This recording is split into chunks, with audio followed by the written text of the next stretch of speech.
everybody, Max and Brian here. We're with Olivia Munn, aka Psylocke from X-Men Apocalypse. Yes, hello, I'm so excited to be here. Thanks for coming. Hi, the intros are always a little awkward. They suck. Hi, you're like, it's Olivia Munn. Hey, hi, how are you? Hey, what's up? You've done this before, like you used to work at G4, you used to do back at the show, and like it's really great walking in to see all of the desks, because it reminded me, I wanted to say to people, but I thought it'd be a little bit too geeky, like this feels like back on Attack of the Show, because everyone's desk looks the same. We had Adam Sessler on a few weeks ago, so we're slowly trying to hunt you all down. Oh, okay, is Adam still here? Did you let him go, or you hunt? Yeah, hey, he's creeping around, yeah, you know. Have you had Kevin or Morgan or?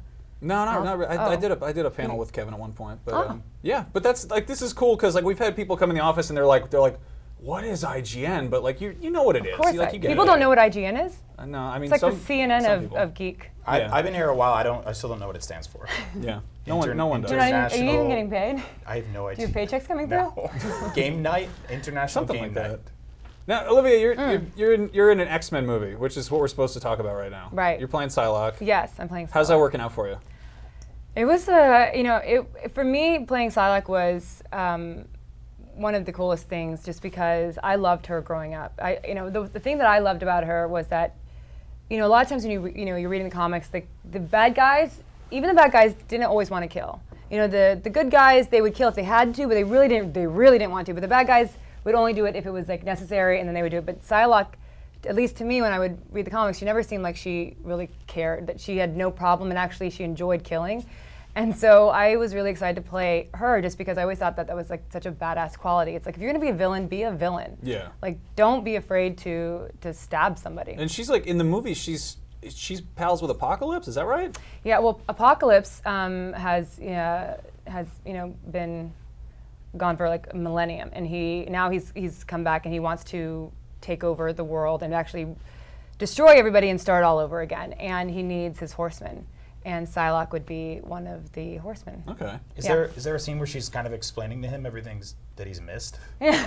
Like, this is an iPhone. Yeah. We're in the 80s at this point, but so regular phone.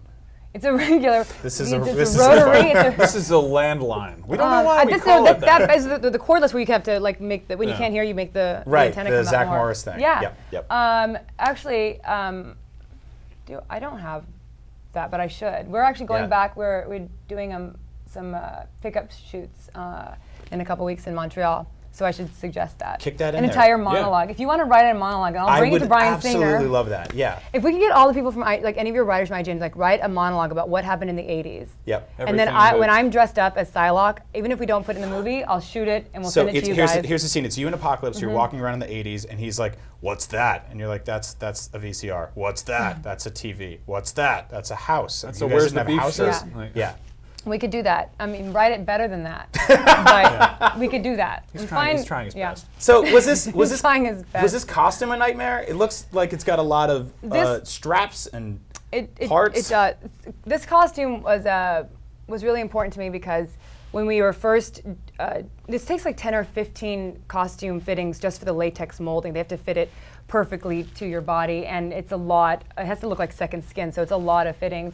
And it was like maybe a week before we had to go shoot, and then I found out that it was going to be black, because black is what the latex comes in, and it's a whole other level of difficulty to make it purple. Mm-hmm. And when I found that out, I was like, oh no, it has to be purple. And she has to be purple. It's like, for me in my head, Psylocke it has to be purple, and it has to, and I want, and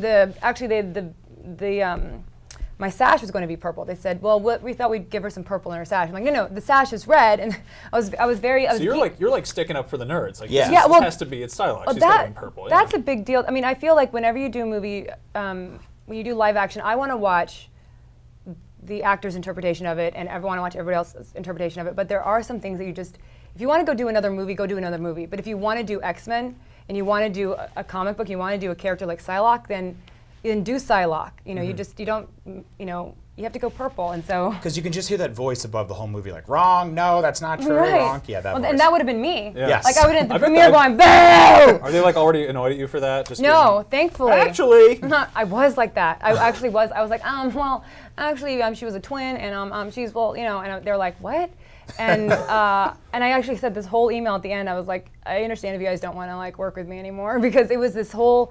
explanation of how, Psylocke, in my opinion, she was so lethal, but she's so smart, and she lost her entire family. And even though she was drawn this way, and it's really intense outfit, she always had substantive plot lines, and that to me was really important. And she, the first relationship that she really had in X-Men was with Wolverine. I think way down the road. And and this is basically what I said to Michael. And if anybody knows, Wolverine, he was so in love with Jean Grey. So if he's going to be with somebody else after that, it's got to be somebody of the Jean Grey caliber. She's got to have real depth and dimension. And she's not just this girl who's in this costume that's going to be standing next to Apocalypse and trying to look sexy. And that was, for me, that was my big thing to them of make a fight scene. She's cool. a badass. Can you allude to whose ass you're gonna kick, or who's I don't think I can. No. I mean, I would love. I love to, that you sent that letter to the latex lady.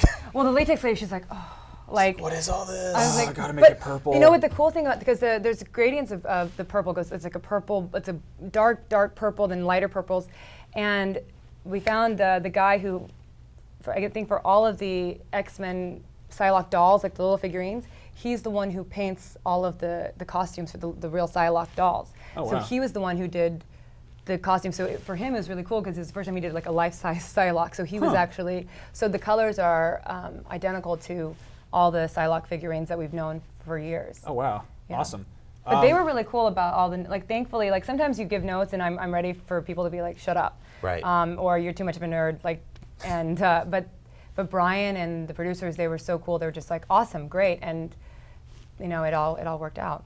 Cool. I think I haven't seen the edit. I mean, in the end, it might not. Now the other big thing is you get a sword. You get to mess around, do some sword play and stuff, right? Yeah, I had to learn how to do sword. I didn't know how to do sword. I spent a lot of time at Dax Gym in Montreal. If anybody goes there, they're amazing.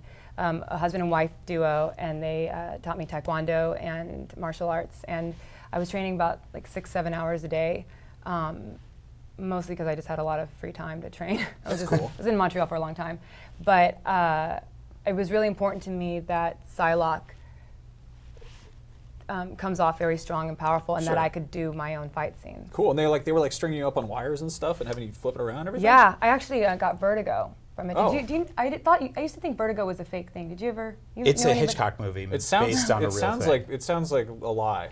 I know. I used to think when people get up, they go, "Whoa, I got vertigo." I was like, "Well, who doesn't get a little dizzy sometimes?" Yeah, it's it's like the background and the foreground just start pulling into each other until you vomit. Is that exactly what it is? I just know it's the wiki.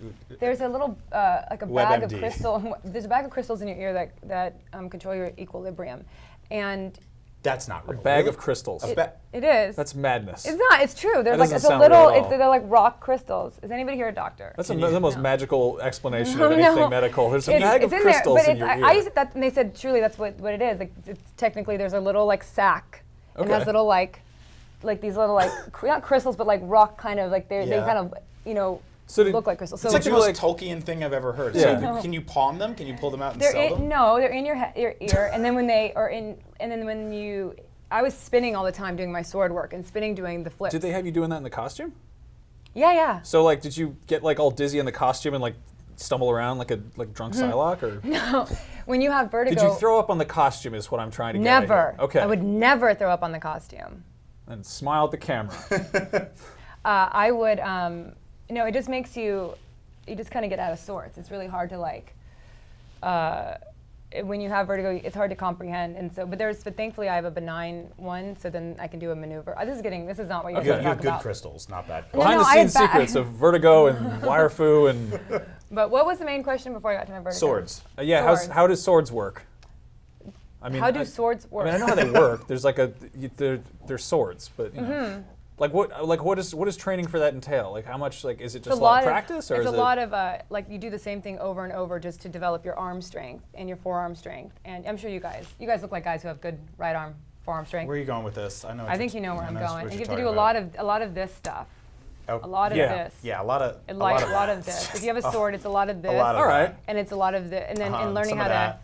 Yeah. Sometimes there's some of that. And Yeah. More of that. Brian? Yep. It's pretty strong. It's a strong. strong See that? forearm. Look at This is that. just And it's a weaker left arm. I see. It's very strong. Some right people arm. get practice swords. They switch hit with swords, and other This- people are really good with.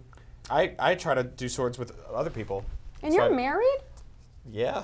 That's the most fascinating. So how about those X-Men, everybody? Am I right? Anyone? No? I don't know. We need an audience in here. Yeah, we do. It's where we got a bunch of your A handlers, and they're G4. all staring at us like angry. Like, what are they doing? They're talking about inner ear problems. No, they're just all like looking on like their own Instagram.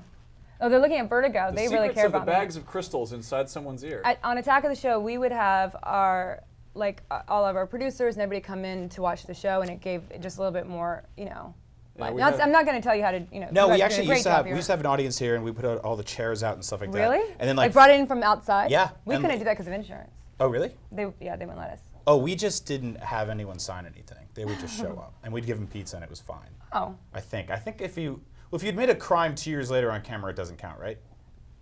I don't think that's true. That one kid died, right? Shut up. Okay, sorry. His name was Adam Sessler. What? He's buried behind this couch. Very sick boy. All right, so we got to wrap this up. But Olivia, who's your favorite X-Men? Is it Psylocke or is it? Psylocke had always been my favorite, but also I've always loved Jean Grey. Okay. And yeah, but in this one, yeah, I would say Psylocke had in the past had always been, but then Jean Grey. Okay. Well, the answer I was looking for was Nightcrawler because he's the best. Nightcrawler is awesome, and the guy, in he's and the actor who plays him is really talented. This one is it's a really fun group of people that we got to work with, and everyone has such great energy, and everyone really committed to it. So somebody coming in from the outside, like as a nerd and a geek that's watching it, and it was to me very very fulfilling to see how much they actually cared about the characters and knew about it and thought about it. So. Cool. I can say, from the outside that got in, on the inside I can tell you that all the actors really, make an effort to know the world. Cool. Yeah. Well, when's that coming out? May 27th. Killer. Well, Yeah. we'll go see that. Thank you so Great. much Congrats for on being joining us. an X-Man. Yeah. This is like a life job now, right? You're going to have to do this for a while. I think they've got me for a few more movies. There we go. If they use me. You gonna fight Channing Tatum? Oh man, that would be awesome. I love Channing. Not in this one. He's not in this one. But he might be Gambit, right? Isn't he? Is that already announced?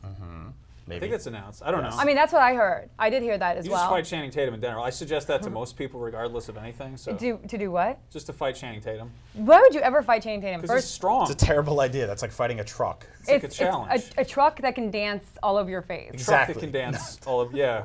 All right. And he's so nice. Like he's like the nicest guy. Have you met him? No, I haven't met Channing Tatum. Have you met Channing? No, I haven't. Who else have you guys had in here? Adam Sessler. Let's see. Adam Sessler was here. Is anyone going to see this? Are the Olivia cameras Munn. working? Wait, who else? Seriously. Let's see. There was. But the show's been on for like 7 years. We had Andrew Garfield in here once. Yeah. Awesome. He didn't want to talk about Spider-Man. What do you want to talk I about? want to talk about a movie he was in that was about the housing crisis of 2008. You're which lying. I'm dead serious. But if you don't come to IGN and not talk about. We you were think actually that, yeah. we were super worried you were going to come in and talk about the housing crisis of 2009. Well, I really wanted to talk about the Eastern Europeans' trek across the Americas. It was hard. Let's get into that. Let's get into it. So it was a cold winter. It was. Smallpox was running rampant. The main problem with winter back then was it was the whole year. Yep, that sure That's was. true. Well, thank you so much for joining us. Go see X-Men Apocalypse when it comes out and learn more about westward expansion and the life of immigrants. Keep it locked right here on IGN. And rest in peace, Adam Sessler. R.I.P.